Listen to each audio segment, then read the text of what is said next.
All right. What's up, gametographers? I just wanted to take a quick couple seconds and do a really quick video to showcase the photo mode. So I am in Borderlands 3, and I am just in a dingy, grimy city. I tried to pick a spot where there wouldn't be any spoilers, anything in the background that would spoil story elements and stuff. And Maliwan, Atlas, those are companies that have been in the franchise for forever.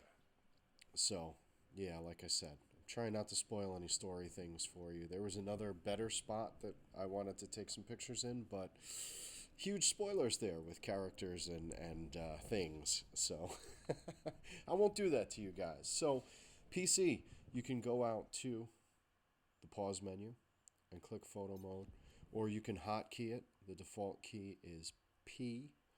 You can obviously remap that to whatever you want. Now, I'm going to go ahead, if you're looking on the bottom of the screen, and I'm going to reset because I had just taken a picture and I had applied some filters and changes and things. So we're going to look at just exactly what you're seeing in game right now. And anytime you get to a point, obviously, where you make changes that you want to undo, you can reset, but obviously the caveat with that is it's going to change everything. So if you made multiple changes, it's going to wipe them all out. There's no way to just go back a step, which is fine. I don't think any photo mode has done that as of yet, although I can't speak to the stuff on PS4. I'm using Flack as a character. That's my spider ant. I think I remarked once before that, they highlight your pet, whether it's the Flack, not the Flack, the rack, the spider ant, or the jabber, I think is the third option. So, minor annoyance, really not a big deal. Using one of the custom heads I found, one of the weapon skins, one of the skins that I got as a bonus. So, very basic options in the beginning. You can roll the camera any which way that you would like. I kind of like this little detail here. There'll be a line that shows you where you started. So, you can get back there relatively easy. I can adjust the field of view so that we can zoom in and get a nice close-up of him. And then there's that line to show you where it was when you first started. Obviously, hang on a second.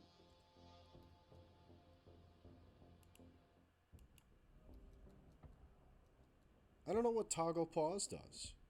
I don't think I paid attention to that beforehand. Let's go ahead and zoom that camera out. Oh, there you go. So, I don't understand why you would want to toggle the pause. Maybe just to get your pet to move out of the way, or the other characters. It doesn't seem like your character's going to do anything. But that's interesting. I didn't notice that before. Okay, so you can obviously hide the UI. It does not seem to screenshot your mouse pointer wherever you have it, so if you want to move it out of the view, that's fine. If you forget to, that's fine as well. It's not going to do that. It'd be nice if my spider ant would come over in the field of view here. We could snap a picture of him. But once you've got that UI hid, you can still manipulate everything.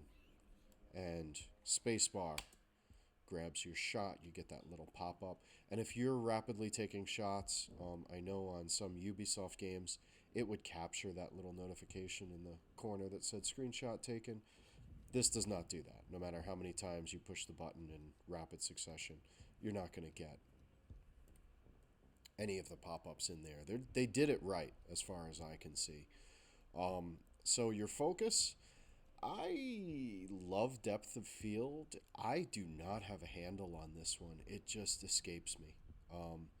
You can set the focus distance, which is cool, but no matter what you do, I've played around with these sliders. It really seems to blur everything in the foreground, whether you want to or not. There are some times I just want the background. And I'm just looking on the bottom, and there's nothing I've noticed. Like, what game was it? Was it Far Cry's photo mode? No, I believe it was Assassin's Creed, where you could actually click on items in the foreground to toggle where you wanted the focus to be, and it just doesn't seem to do that. So I'm going to go ahead and reset settings so that we get all of that away. Your normal contrast, saturation, brightness sliders, and they've added one for gain that I haven't seen in some games. So, I mean, that's kind of cool. I haven't really played with the gain on anything, but and again, if you can't get it to that right number, just go ahead and hit F and bang, it takes it right back out. So time of day, always a nice one to have. I love when they have this.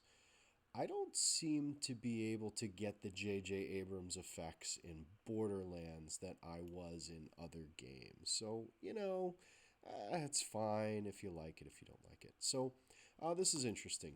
Show and hide your player. Nice to have option. If I wanted to do a nice down the street of the skyline and the buildings and things like that, I could take the player out. Otherwise, he'd be obstructing the view with his pet. Although that's kind of a nice shot as well, is it not? Maybe a little bit further so that the Malawan logo isn't cut out. It would be nice if we could get Atlas in there as well. Not really the way that I would like it, but hey, we'll snap that anyway because I'm going to show you something else. So if you took an action shot and the damage numbers are popping up, you could choose to include them or not include them. Again, another nice feature that shows you how well thought out this was. Film grain, if you're into that, slide it all the way up. All right, I'm going to come back to this tab for a second. No, I'm not.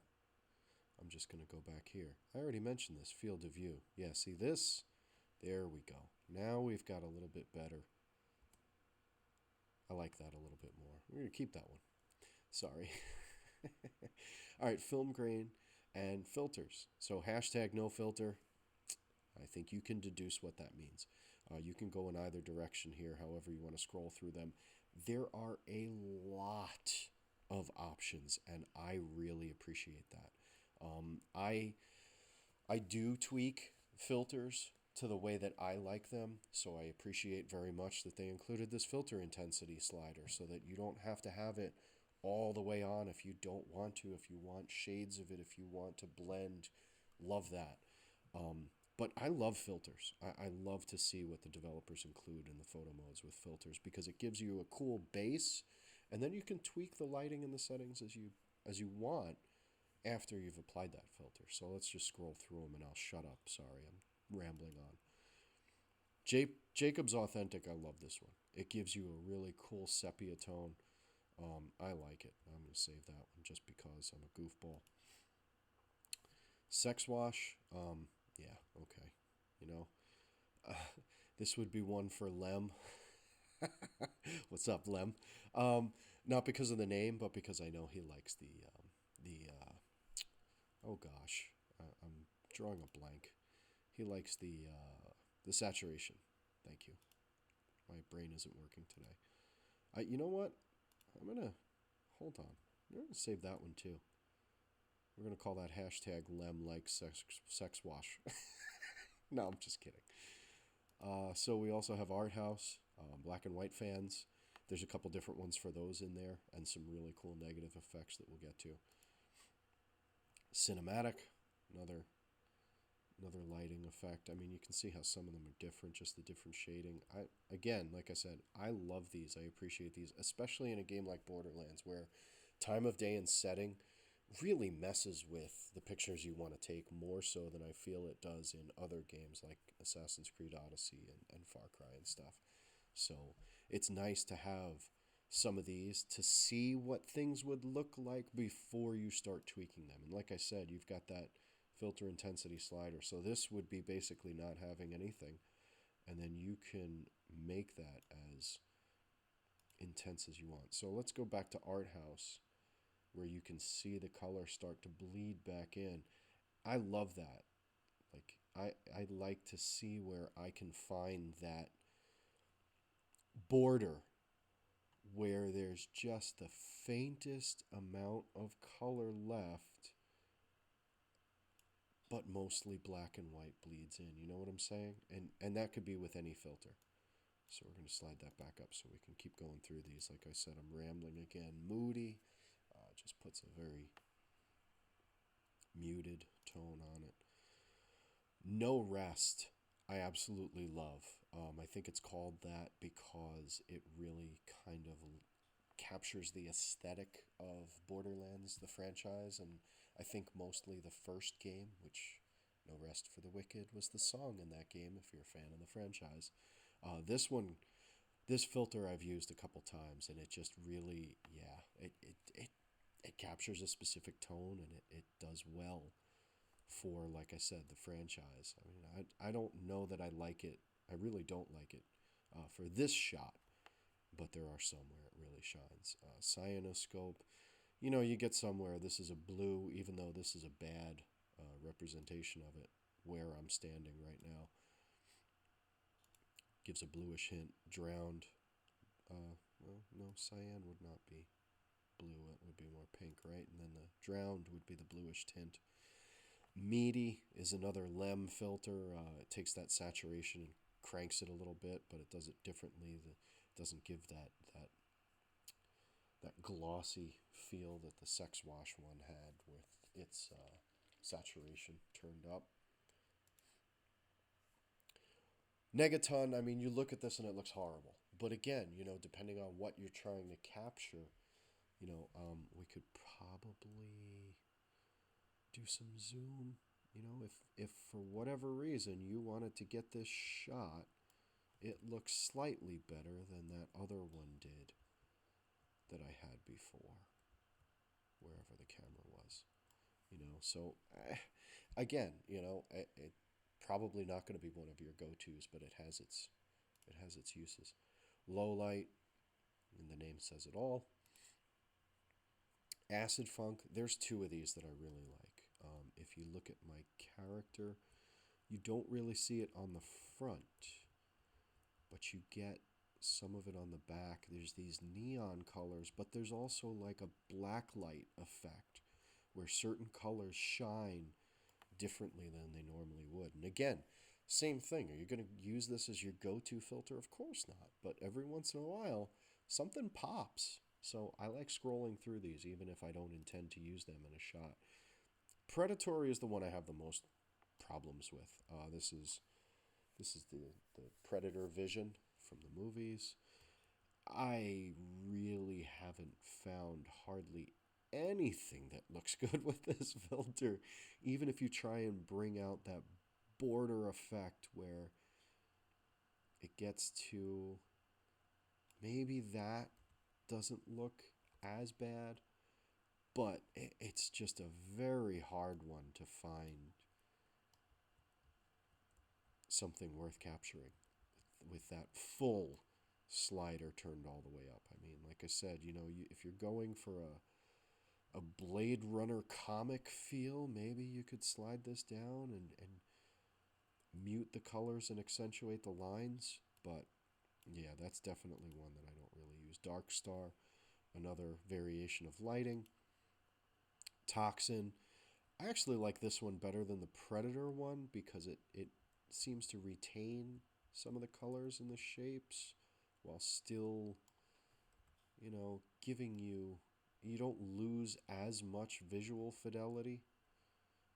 So, I mean, that's not terrible. Again, it's, you know, I don't know that you would always go for this look, but if you're looking for something stylized, it's there. Options. It's all about the options. This is the other one I was talking about with the neon black light. I like this one. Pinky Dink. Again, you know, specific aesthetic, enunciate, but it captures some cool lighting and things. So there's that. Blue Shift. Ultrasonic is another one I love. This brings out some really cool effects. It's kind of like the negative effect, again, without washing everything out in that blurry Predator negative way. You still retain enough of the edges and the image without losing it. Shades of Gray, another gray filter. Shades of Atlas. This is another stylized Borderlands feel filter, and then we're back to hashtag no filter. Vignette is the last option, and then hopefully this video will be done because I've talked way too long. Vignette intensity, I don't know why. I guess I could, do that, but that's not necessarily something. Oh, I went in the wrong direction. But I would. That's